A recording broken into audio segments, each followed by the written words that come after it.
This video is brought to you by Skillshare. More on them later in the video. The other day, I finally went to go and see My Hero Academia Heroes Rising, and it was pretty sick and obviously got me in the mood to draw some My Hero Academia stuff. And I won't spoil anything from the movie, but let's just say offhand they mentioned something that got me thinking, wouldn't it be really cool if other characters from Class 1A had Deku's quirk, all for one? One for all. I get them. He has one for all. I always say it backwards. I'm probably going to do that a few times in this video. Anyway, if other 1A characters had all for one. Oh my god, okay. If other 1A characters had one for all.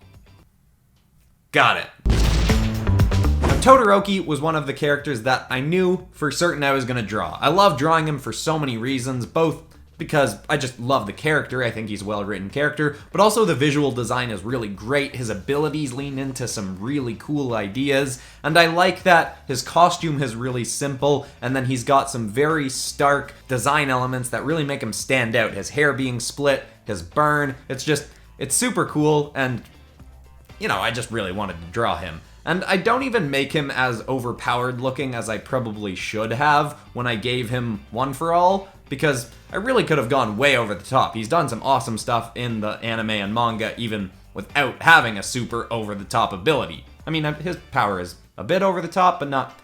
You get what I mean. And the thing is, drawing a character with one for all wouldn't necessarily really change them that much. I mean, when Deku is going all powers activated, he really just gets the pink lightning-y streaks going through him and some turquoisey lightning flying all around him. It doesn't necessarily change up his look that much. So for this one, I took a bit of creative liberty in terms of what the situation was for the character. I decided to have his shirt kind of ripped as if he's partway through a battle, he's been getting beaten down, and then he's activating all for one, one for all, and he's just about to totally annihilate whoever he's fighting. I guess I also went a little bit Goku-y with his hair, because I was looking at some images of Deku, and his hair does kind of fly up in crazy ways sometimes when he's activating all for one.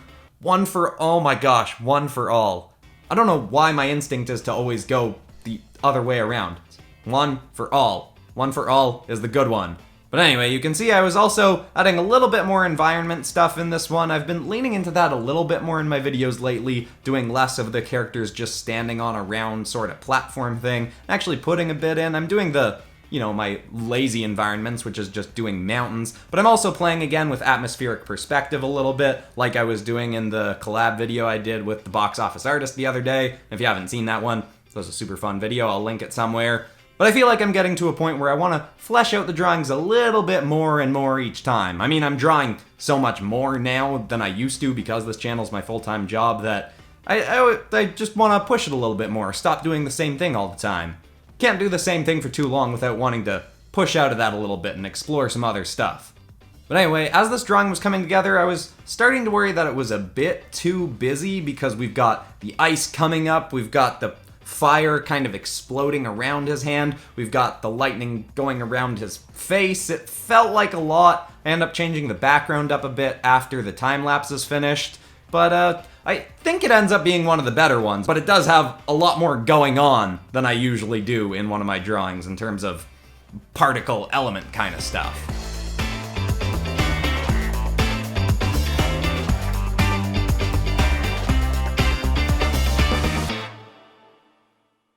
Next up, we got Kirishima, Red Riot himself. And I know I've drawn him on the channel as well in the Venomized episodes, and I promise the next two characters won't be characters that I've drawn before on the channel, but he's just so cool, I love his design, and you can see in what I've got up on screen here, I'm referencing both his regular look and his unbreakable look, and I wanted to pull from both a little bit, but I figure when he's got one for all activated, if he had one for all himself, he would probably go into one of his more epic sort of forms and be more stony skinned.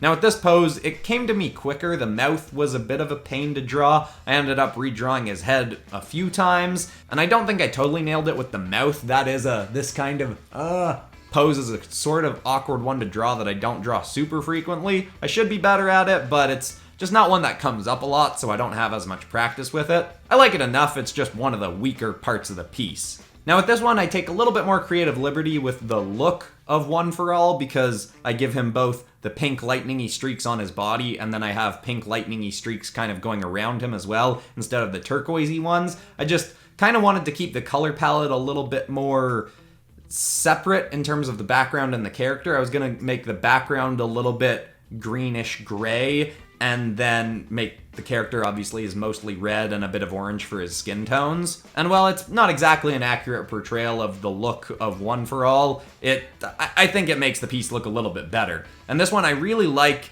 how the pose and the whole piece looks in general. I was kind of trying to make it look like a panel from a manga, and I don't know if this is just me, but the finished version ends up looking to me a little bit like Solo Leveling's visual style. Obviously not that good, but I don't know, maybe that's just me. Something about it gives me that sort of vibe. And you've probably also noticed I'm playing around a bit more in this drawing and the last one with some manga textures, because I realized that the textures that I add to characters a lot of the time are from manga brush packs. So I was looking at some more manga stuff and seeing how they use textures in the background and using some speed lines, and I wanted to play around with that. Now I will have to be careful to not overuse these textures, because they could easily become a crutch to fill in large sections of space that don't have any details with some quick, cheap texture details.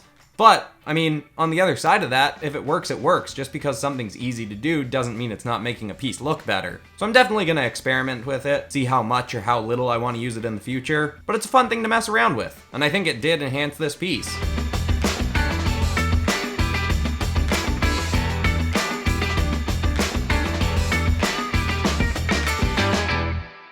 Now I've got 2 more characters I'm gonna draw, but in the meantime I took a little break to do a terrible little doodle of a segue in about the art quality that I used to work in before I started taking online classes. And a great place to take some of those is with today's sponsor, Skillshare. If you want to make 2020 a year where you explore some new skills, deepen some existing passions, and really just let your creativity fly, Skillshare is a great place to do that. You're bound to find lots of stuff with them to get you really inspired to make some cool stuff. Skillshare is an online learning community that offers membership with meaning. With so much to explore, real projects to create, and the support of fellow creatives, Skillshare empowers you to accomplish real growth. Skillshare offers classes designed for real life, so you can move forward with your creative journey without putting your life on hold. They've got lots of nice, short classes that condense a lot of good information into a small amount of time. So even if you're in a rush, you'll have time for Skillshare classes. They've got classes on animation, illustration, fine art, and lots of other stuff. I'm personally planning on taking a course by Temi Coker called Digital Poster Design, combining images and type for powerful visuals.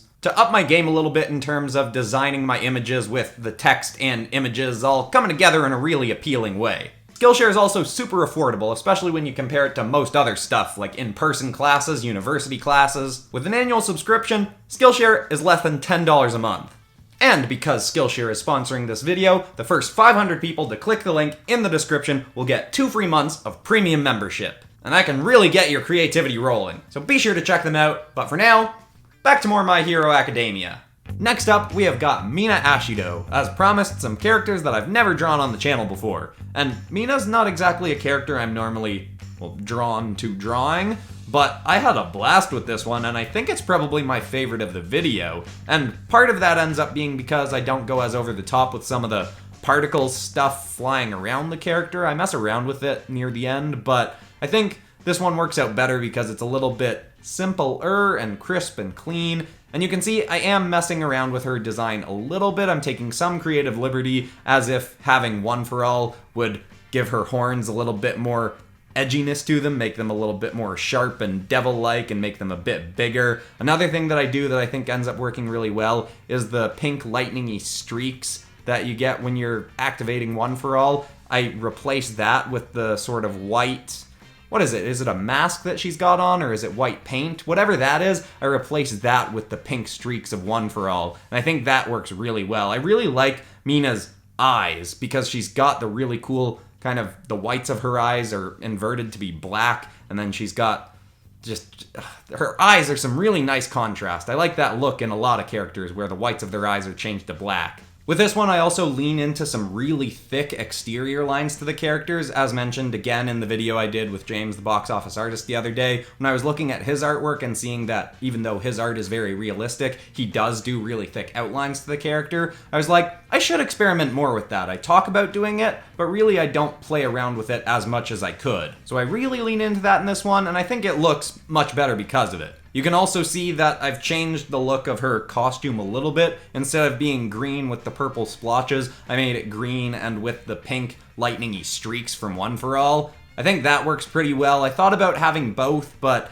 again, I thought that might overcomplicate it, make it a little bit too muddy and confusing looking. I think this works a lot better. I mean, that's probably a personal preference. You know, some people like more complicated, detailed, over-the-top sort of stuff. It's just not so much my kind of thing. I lean a little bit more into simplicity. Another upside of drawing Mina was I got to do the sort of, thing I really like where I draw something kind of goopy, and that's her acid spray attack. I rendered that a little bit more viscous than her attack probably actually is, and then instead of having the turquoisey lightning of One For All flying around her, I just had more of her acid gloops kind of flying around her in a bit of a lightning-y sort of way. And then I experiment a bit with adding some lightning into the background behind this one, but I end up doing away with that, adding in some clouds to have in there for a bit more detail instead. Then after trying out a couple other things, I end up just throwing in a speckled textured pattern in the background that, despite being a cheap and quick addition, I think really nicely fills out the rest of the piece.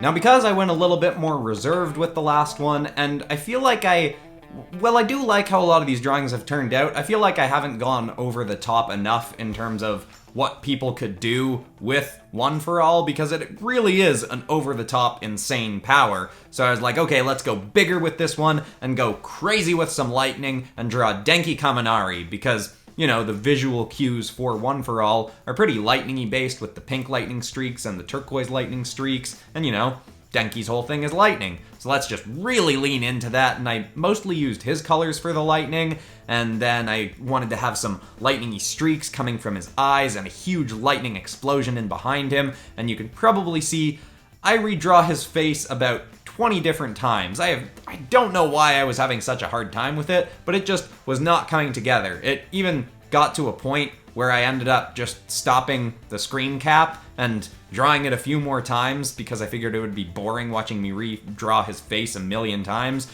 I end up finally getting one that works, but I don't know why it was taking me so long. I think just the angle I had it at and his eye shape, I don't know, but you can see this is the one I landed on, and I'm pretty happy with it. I end up getting rid of his little dot pupil eyes and just making them kind of glowing lightning streak eyes, and that works kind of well. This one does end up looking a little bit cartoonier, I think, than some of the others. Not a huge amount of difference, but because I give him a sort of goofy look. And I mean, he kind of just strikes me as a bit cartoonier of a character anyway. Not in terms of, obviously they're all in the same show, they're not different levels of cartoony, but he's a little bit goofier. And I guess he kind of just strikes me as a bit more of a comic relief character than some of the others. And I just picture if he had One For All and was going crazy powered up, this is the kind of look he'd have. It would be like an angry but happy, like, yeah, look at me go. And you can see with the lightning, this is another piece where I wanted to just stick with two colors, and I really liked that he had some yellow in his hair, and I know his lightning is usually yellow, but what I decided to do was work that into the color on his body, and then have blue lightning all around him and in his hand to have some nice, pairing of blue and yellow light all around him.